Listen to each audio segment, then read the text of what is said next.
Welcome back to The Pursuit Zone, the podcast that interviews explorers that dream big, break out of their comfort zones, and take on ambitious pursuits.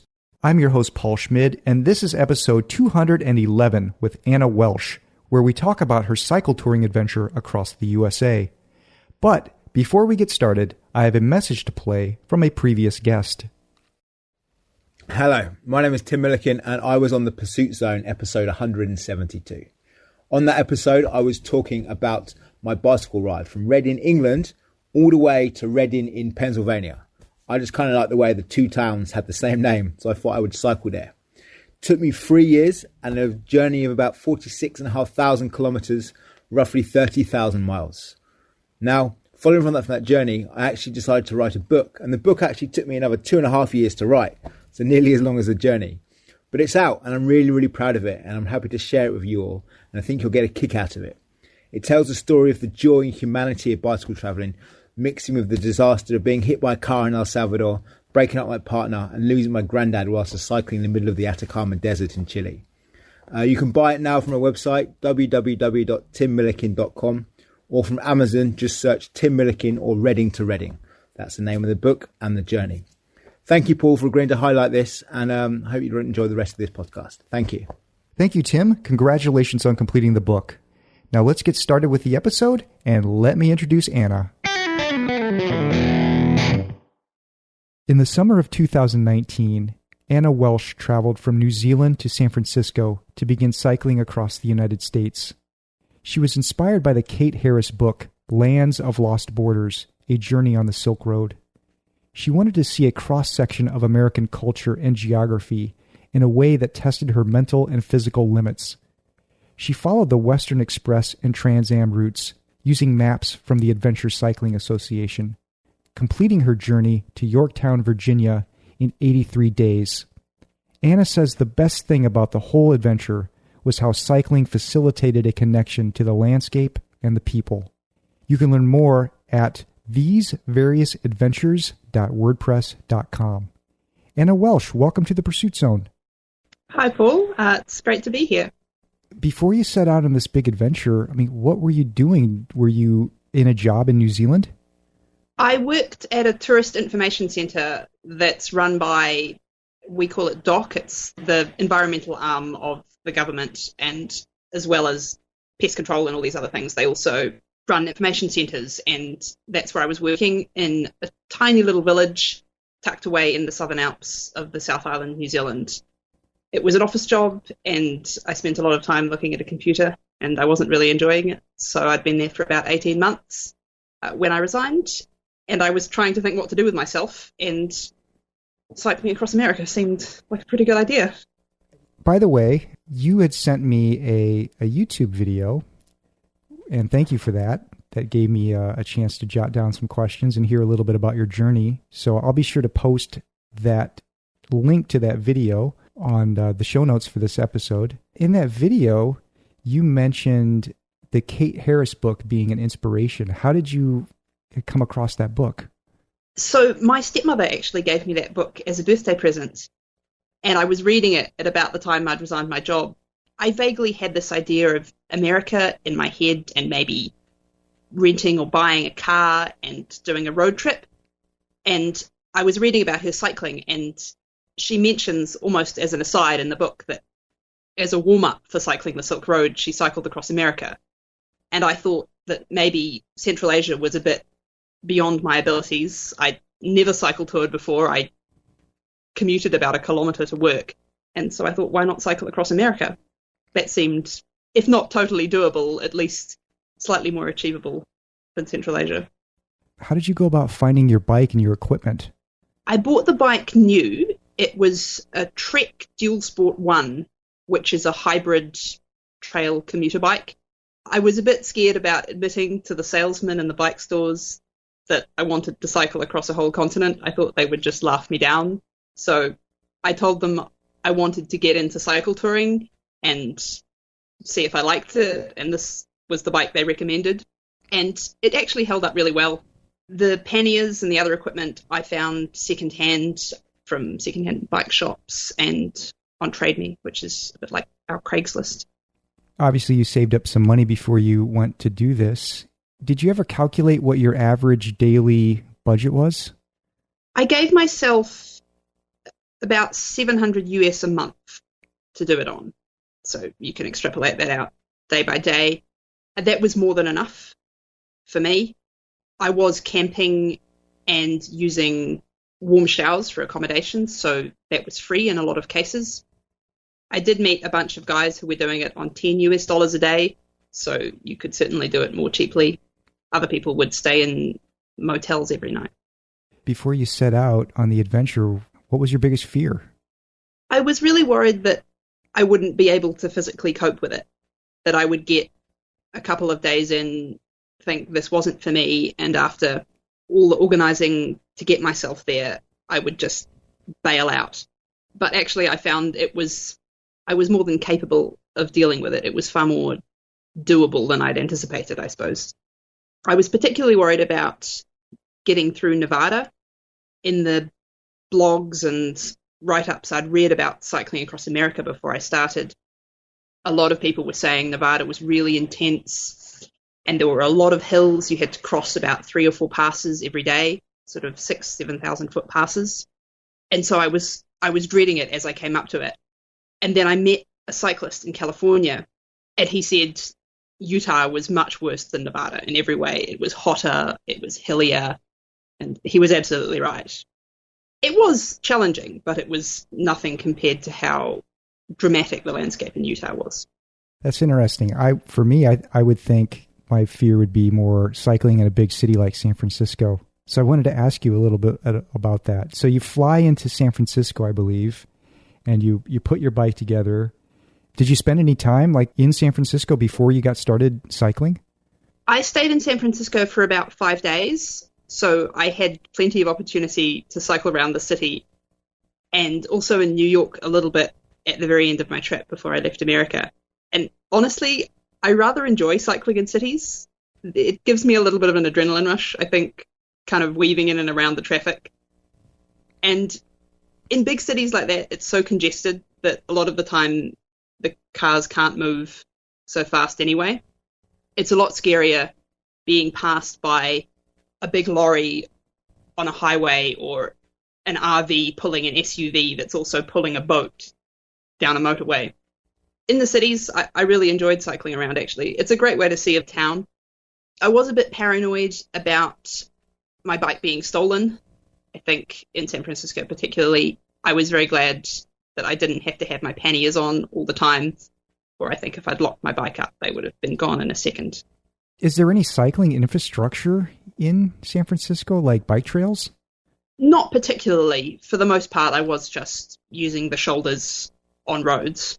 I mean, parts of it are steep, but the main centre where I was most of the time is actually a lot flatter than I expected it to be. So did you purchase the maps from the Adventure Cycling Association? That's correct. I initially purchased paper maps, but I had a problem with them turning up in the post. And so in the end, I used a digital version. They have an app that you can put on your phone, and you download maps to there. It's slightly cheaper than paying for the paper maps, so that was also in my favour. How did you find that app? Does it work well?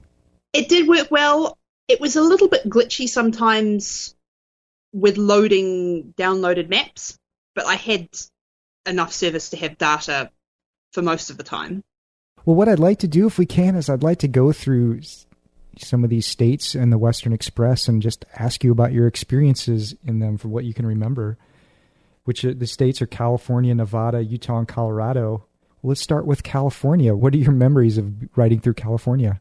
I remember it being very hot, and I remember everyone I met saying, there are some really big hills out there.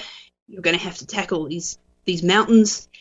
And for days, it was just flat, and I was cycling through vineyards and orchards, and I was thinking, where are these hills? And eventually I found them somewhere near Plymouth. Once I got into them, it did become a lot harder, the cycling. I freely admit I got off the bike and walked up the steep hills. But from the way I look at it, it wouldn't be any faster to be cycling, and it gives your body a nice change in terms of the muscles you're using when you're walking rather than cycling. The high point in California was coming over Carson Pass, which is where the Pacific Crest Trail, the hiking trail, runs. So I would see a few hikers around there as well, and they have a visitor center. And that was a real moment for me in that I summited something for the first time, and I actually began to think, maybe I can do this. Maybe I'm a lot more competent at cycling in a foreign country than I expected I would be. When you got into Nevada, how were the temperatures? The temperatures were probably about equal to what I'd had in the lower altitude areas of California, but there are far fewer services in Nevada. So you're riding really long distances, 60, 80 miles, without any facilities to resupply water or food. So that meant carrying a lot of extra weight on my bike. I had about 9 liters of water with me at any point. And if I wanted to be able to camp, Nevada is all, you can free camp anywhere in Nevada, basically on the side of the road. And if I wanted to be able to camp, that meant having even more water with me. So that made it more difficult. But geographically speaking, it's a stunning place to ride through. When I thought of a desert, I thought of something really flat. But Nevada is actually comprised of these enormous north-south ranges and basins. And I'm riding through a cross-section of them, up and down, up and down. And you're following the roads that are recommended by the maps from the ACA? That's right. On the Western Express, for a lot of the time I'm cycling, it's just one road. The route through Nevada just goes along Highway 50. You don't really need a map for a lot of that section. You get on one road and you stay on one road for weeks, basically. So I found that the maps really came into their own more in the eastern half of the states, where there's a lot more navigation involved. How else was the app helpful to you? Does it help you determine where to sleep or where you can get food? And was that useful to you? That's absolutely right. They do provide information about places to camp and maybe a city park that allows camping in it, or a church who lets you sleep in the church hall, or some fire stations let people camp out the back. And I guess the people from the Adventure Cycling Association have organised with these organisations to provide these services to cyclists along the route. But again, these types of accommodation are a lot more prolific from Pueblo East, where there isn't as much public land, so you can't camp anywhere the way I could in Nevada. After Nevada, you're into Utah. I hear good things about Utah. I mean, I guess it's a pretty stunning place. What did you see when you were cycling through Utah? You hear right. It is incredibly stunning. It was so unlike anything I had seen before. We do not have canyons like that in New Zealand. And my route took me past Cedar Breaks and Bryce Canyon, which were the two main monuments I passed. And then also the last part of Utah goes through Glen Canyon and through a tiny, tiny place called Height. It's on the Powell Reservoir, I think it is. And it's the most minute, cut out of the rock, middle of nowhere place you can possibly imagine. It has a campground and a convenience store. And it's set in this huge expanse of red rock. Utah is by far the most diverse state that I cycled through. Every day it changes from cycling up into the mountainous areas, through these canyons, and past reservoirs and lakes. No 2 days were the same. Then you head into Colorado. What was that experience like? Because you got to cross the Rocky Mountains, right? That's right. I did cross the Rocky Mountains. I crossed over at Monarch Pass, which is just over 11,000 feet. And it's so strange being up at that height and being able to drive there. In New Zealand, 11,000 feet is somewhere you have to get with mountaineering equipment and a lot of experience. You can't just drive up there. So being able to cycle up to that height is amazing. It was also a lot more difficult having to deal with the altitude as well. I never factored in that it would be harder to cycle at higher altitudes, but of course it is. But Colorado is really interesting because it's divided so much by these Rocky Mountains. And in the west, you have beautiful green alpine areas. And then you get to the east, and after Pueblo, you come into the prairies, and everything is flat farmland. as far as you can see. It's such a geographical distinction. It's quite incredible. I don't think we talked about your luggage setup yet. Were you just running rear panniers? I had rear panniers, and I had a Ortlieb duffel bag that was strapped onto the top of that, which had my tent in it. And then I had a small handlebar bag on the front for my camera and my money, all my valuables, so I could unclip that really easily if I needed to leave the bike somewhere and go into a shop. And you had a cooking stove and all the regular type of camping setup? I had a Primus stove with me, so it runs Coleman's fuel, which is actually not that easy to find in a lot of Nevada and Utah. I found it very easily in California and thought it would be like that all the way across, but I was on fuel rations for a very large chunk of the Western Express until I finally found an outdoor store in Colorado.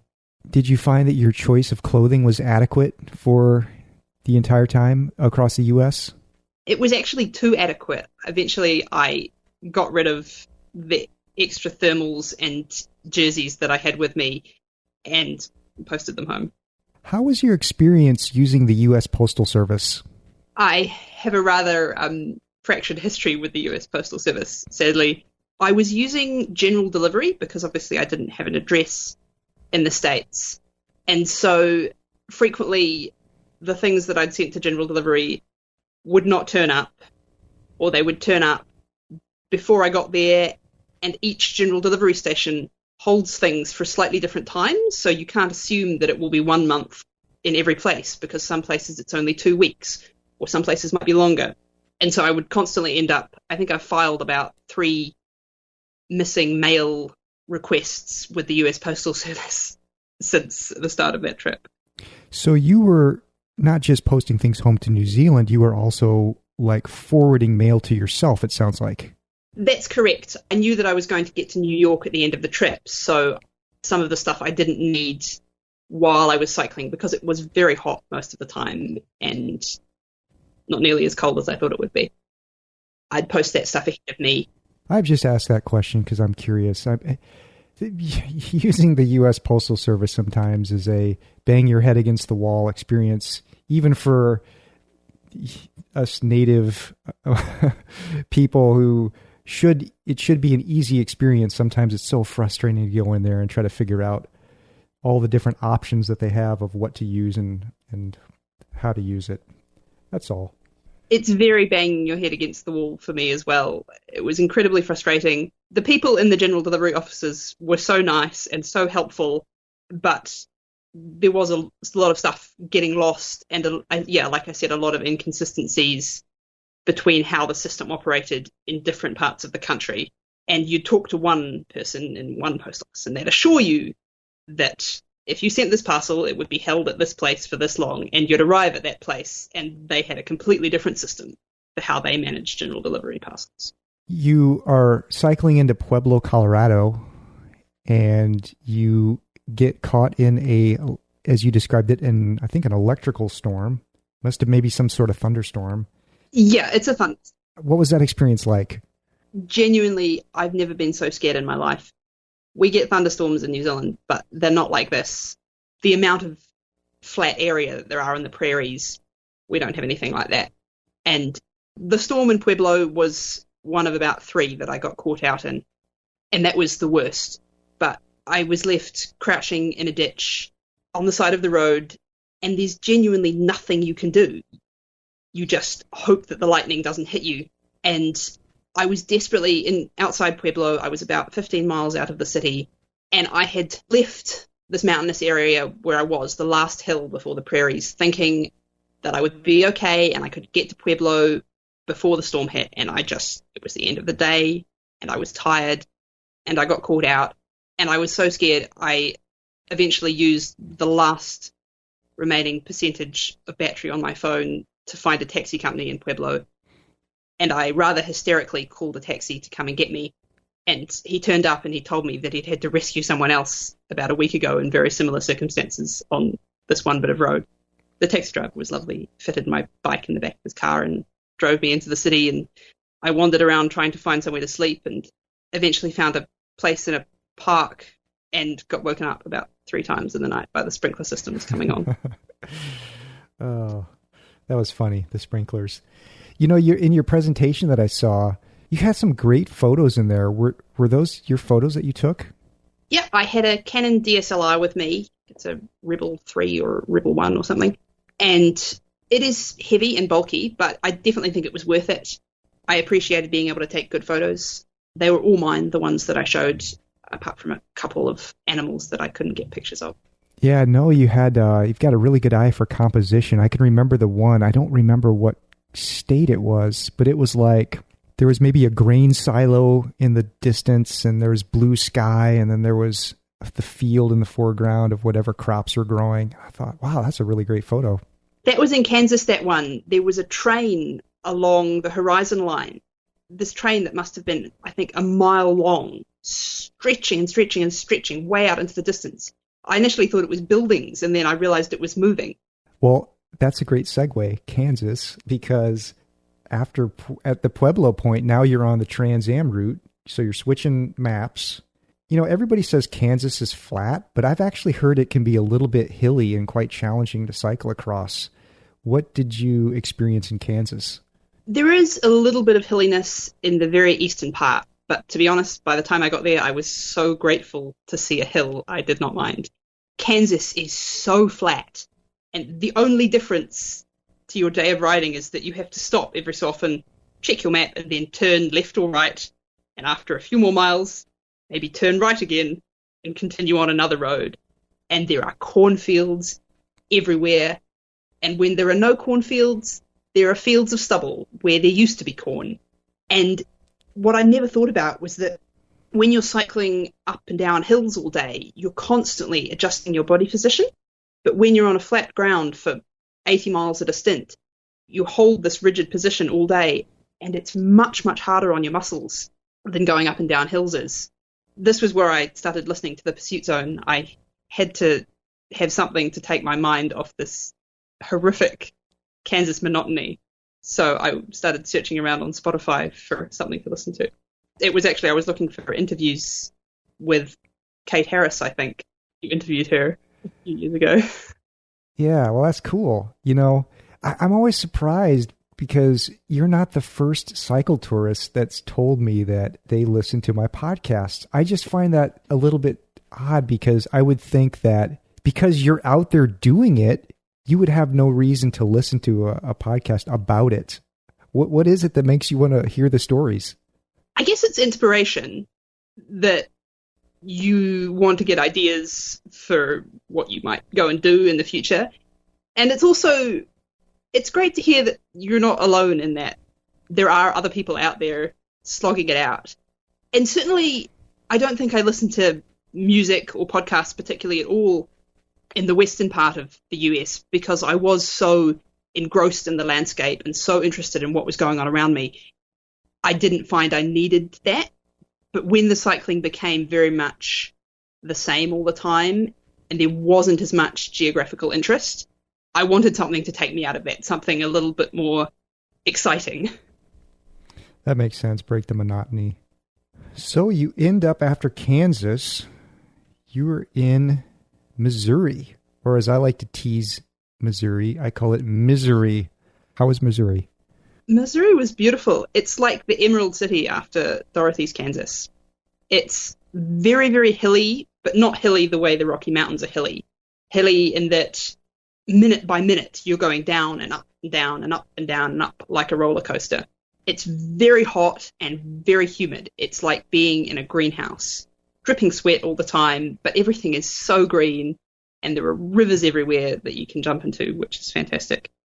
The next is Illinois. That's actually the state where I was born. Where did you cross into Illinois at? Were you more in the southern part? So Illinois was about 2 days. It was a very, very small interlude. I crossed the Mississippi River out of Missouri into Illinois, and then I crossed the Ohio River into Kentucky. So I was in the very bottom tip of Illinois. And then how many days did you spend going across Kentucky? Kentucky would have been maybe, I'm going to say, a week or two. Most states were about a week or two. Illinois was the only one that was really noticeably short. I believe eastern Kentucky is one of the poorest parts of the United States. I'm wondering what you saw when you got there. Did you see a lot of poverty, or did it seem like it was just another part of the U.S.? I suppose it was more, I guess, what I'd think of as stereotypical Midwestern farmland, Bible Belt sort of America. California, by contrast, is extraordinarily affluent, I suppose you'd say. So compared to that, yes, it was. I didn't notice particularly that it seemed very poverty-stricken. What do you find yourself eating from day to day? So I always had a supply of rice, pasta, oatmeal, veggies with me so I could make breakfast and dinners. I ate a lot of wraps with peanut butter. That was my staple lunch food. Usually I had some bananas with me. Once I got into the sort of Kentucky area, it becomes very hard to find fresh vegetables. You can get maybe a tomato or an onion from a gas station, but apart from that, it's pretty few and far between. I would buy bags of salad, pre-mixed salad from grocery stores if I could get them, and just eat that. That would be my veggie hit. Was there any food that you got tired of? No, I think you are just too hungry all the time to be sick of any kind of food. I loved orange juice. If I could get to a city at the end of the day or a town, I'd go into a Dollar General and just buy a 1.5 litre of orange juice and drink the whole thing back in one hit. I don't know why. I think it's something about the acid and the sugar. But no, too hungry to be sick of any food. All food was delicious. That's one of the great advantages of extreme exercise, that everything begins to taste good. Even food you wouldn't normally eat or normally like. Did you have any times along the way where you had any troubles keeping up your motivation? Towards the end, it was a little bit difficult. I spent a lot of time on the Western Express really enjoying the environment I was in, and I would stop and I would go for hikes, or if I was near a national park, I'd go and visit it. And by the time I'd reached the middle of Colorado, I was more than halfway through my time. I was on a 3-month tourist visa and less than halfway through the distance I had to travel. So I started to have to push myself a lot more in the East. I didn't have time to take rest days. So it was a little bit of a slog at times, just thinking you have to keep going or you're not going to get out of the country before your visa runs out. Every day then, these maps are guiding you along the way and giving you advice of where you can stay and so on. How are the roads that they're telling you to take in terms of the traffic volume that you're seeing? Was it tolerable to you, or were you on roads where it's just like there's this crazy, insane volume of traffic? The route does try to take you off the main roads as much as possible. Obviously, it's illegal to cycle on freeways, so it doesn't run on those at all. It only goes on the major highways if there's no alternative. But for the most part, you're riding along country roads. On the Western Express through Nevada, like I said, it was running along Highway 50, which is dubbed the loneliest road in America. And I'm not going to say it's lonely, but it's much more sparsely populated with traffic. There's plenty of room for them to use the other lane and avoid you. The further I got towards the East Coast, the worse the traffic became and the more congested the roads were. So that was a little bit more unpleasant. It was definitely nicer from a traffic perspective cycling in the West. But I was actually surprised by how tolerant the cars were and how considerate in a lot of cases. I think you're always going to get the get off the road sort of people, but that's probably about 10% of them. Most of them are really nice, or they will stop if they can't safely pass you, or they'll give you a good berth. Along the way, did you run into any issues with dogs? Kentucky is touted as being a really bad state for dogs and cyclists. I think it's because they don't have leash laws there, so your dog doesn't have to be caged not caged, but fenced off or on a lead or anything. I did have one dog who chased me down and grabbed hold of the back of one of my panniers. It did a bit of damage to my stove, but thankfully not to me. And this is all while the owner was standing there, sort of making a pathetic attempt to call the dog back. But I think I got lucky. I heard horror stories of people who had dogs ripping into their calves or their Achilles tendons. I carried pepper spray with me, which was for the dogs. I met one guy who had a big stick that he carried with him, just tacked on the back of his bike, and he would go for dogs with that if they came near him. For me, the best strategy was actually just to slow down when I would see them, which sounds so counterintuitive when you've got this snarling, slobbering dog running after you. But for most of them, they just want to chase the thing that's moving, which is the bicycle. So once you stop, they lose interest. Some of them are even kind of friendly. Yeah, I've heard a good technique is just to bend down like you're going to pick up a rock off the ground, and they'll back off. Didn't hear that one. That's a good idea. You mentioned that you're hearing these stories from cyclists. Are these people that I guess this is a kind of a two-part question. Are these stories that you're hearing from other cyclists on this USA trip? And then, like, how many other cyclists do you run into along the way? On the Western Express, I met maybe 5 or 6 other cyclists, all men and all going the opposite direction to me. And once I got onto the Trans Am, I met a lot more people going the same way as me, which was actually really interesting because I had the experience of cycling with people for a few days when we fell into sync with each other. And I found I definitely prefer cycling on my own. I like that solitude when I'm riding. But it is really enjoyable to have someone to camp with at the end of the day and to chat with about what you saw and what the riding was like. How were your warm showers experiences? They were fantastic. I'd been using couch surfing for a long time as a host in New Zealand, and then I think someone suggested warm showers to me, actually, another cyclist. And it's just phenomenal how generous people are and how many interesting people you can meet. I thought it would be all other cyclists who were hosting, but it's not. A lot of the times it's just empty nesters who have a spare bedroom since their kids have gone to college and they open their house up. And it's such a wonderful way to connect with people across the country and to get a bit of local knowledge. I stayed with one couple who'd actually done the Transamerica maybe 6 or 7 years before, and they were full of useful bits of information about what I was going to get into on the trip. One of the people you mentioned meeting was this 76-year-old guy who did the race across America like multiple years in a row, but always finishes last.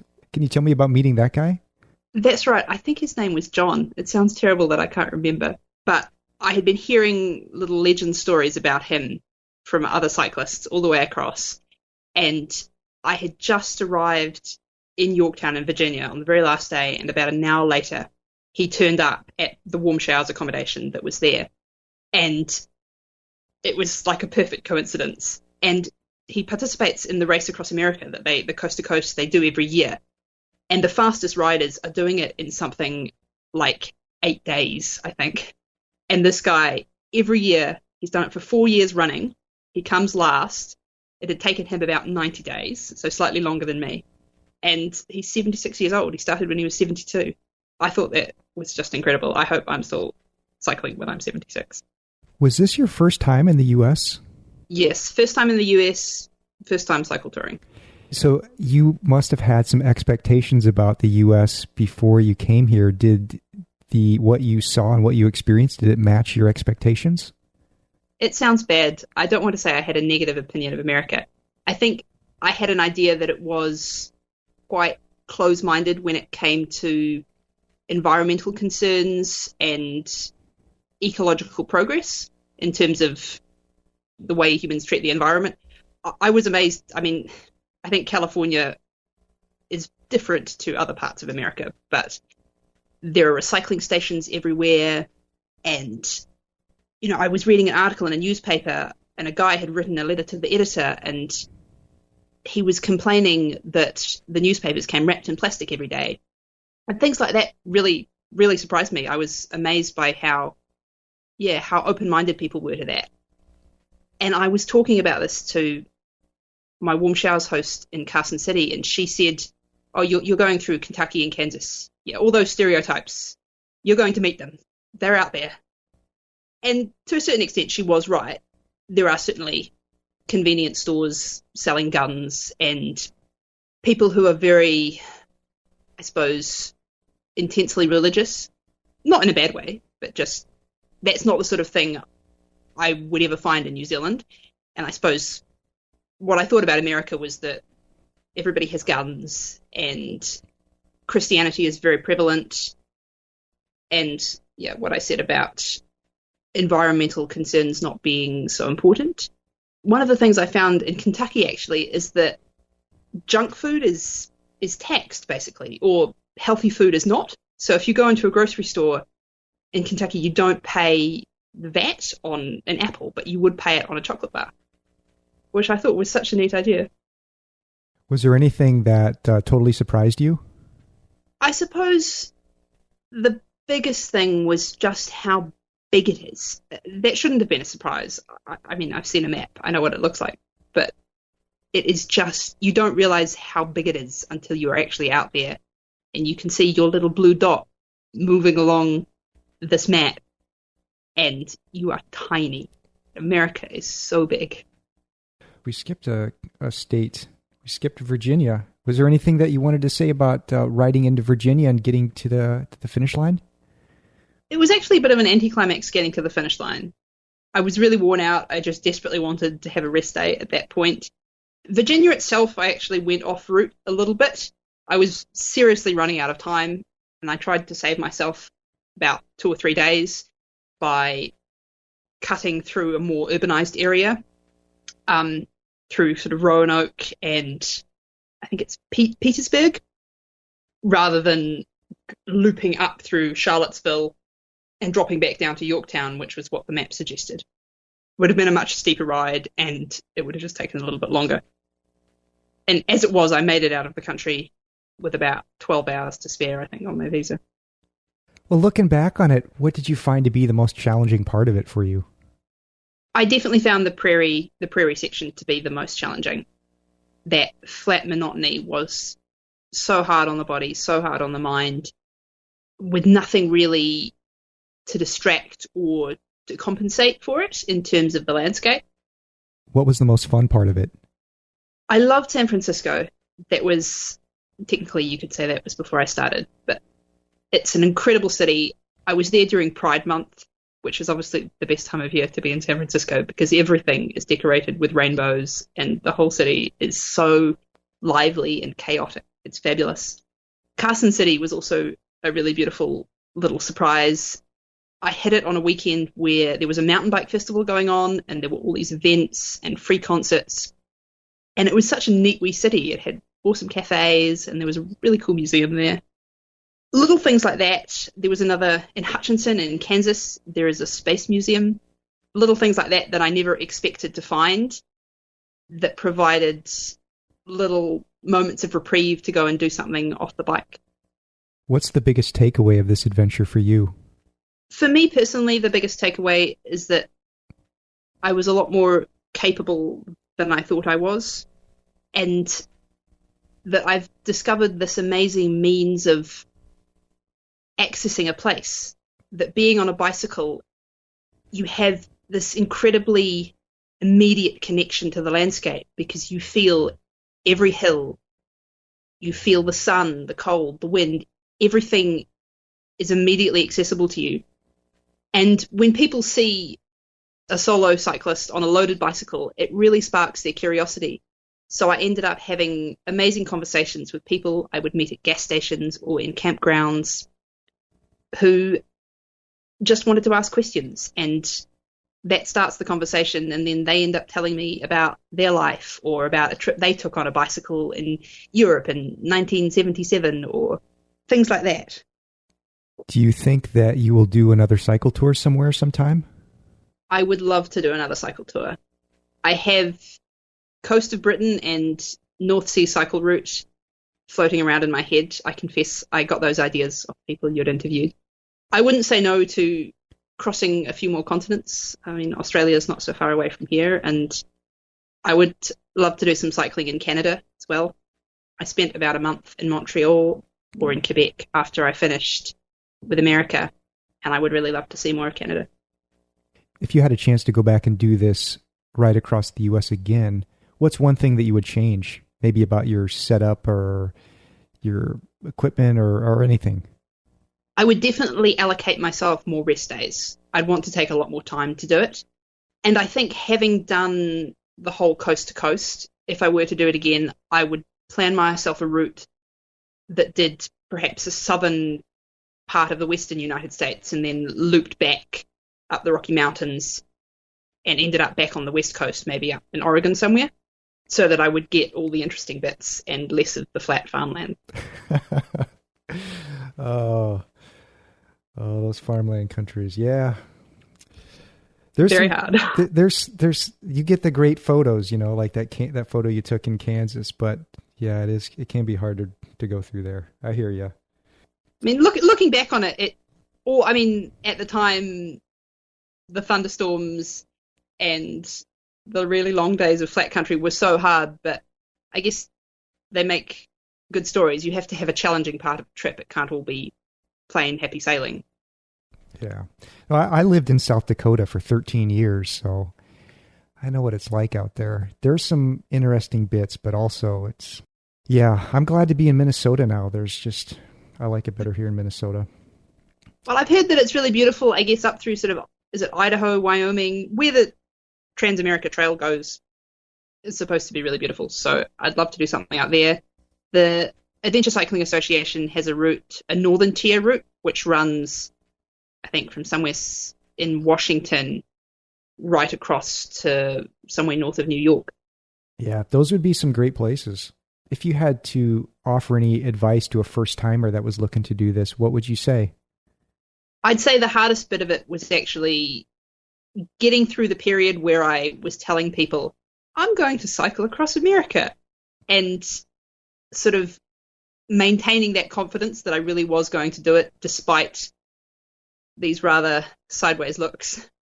That part was harder than actually doing it. Once you're there and you're on the bike, you just cycle. And if you can cycle for 1 hour, you can cycle for 10 hours. And if you can cycle for a day, you can cycle for 83 days. You just keep going. It's so much more doable than you think it is when you look at this enormous continent that you're going to cross. It's actually just a lot of cycling day after day. Well, Anna, where will your interest take you next? At the moment, I think like the rest of the world, we're all a little bit stuck with the pandemic. I sold the bike I had in the States when I got to Canada, so I've bought a new bike now. If none of the borders show any signs of opening up, I may end up doing some kind of trip around New Zealand for want of anywhere else to go. My main focus at the moment is getting a proper write-up of the America Adventure published on my website. Better late than never, right? And how can people contact you if they want to learn more about this adventure? There is a contact page on my website, thesevariousAdventures.wordpress.com, and you can reach me there. Okay, Anna Welch, thanks so much for coming on the show and sharing your experience of crossing my country, the United States of America. It's been very interesting to hear your point of view, and thank you again, and best of luck to you on whatever cycle tour you do next. Thanks, Paul. It's been a pleasure. Thanks once again for listening. This episode was recorded on February 8th, 2021. If you want to write to me, my email address is paul@thepursuitzone.com. You can also leave a voice message by either recording a message on your phone like Tim did and emailing it to me, or by using SpeakPipe, which you can find at speakpipe.com/thepursuitzone. The best way, as always, is to support the podcast by letting more people know about it. So be sure to subscribe, share it with your friends, share it with your family. Be sure to follow The Pursuit Zone anywhere you get your podcast content. To find out more about this episode and others, be sure to head on over to thepursuitzone.com.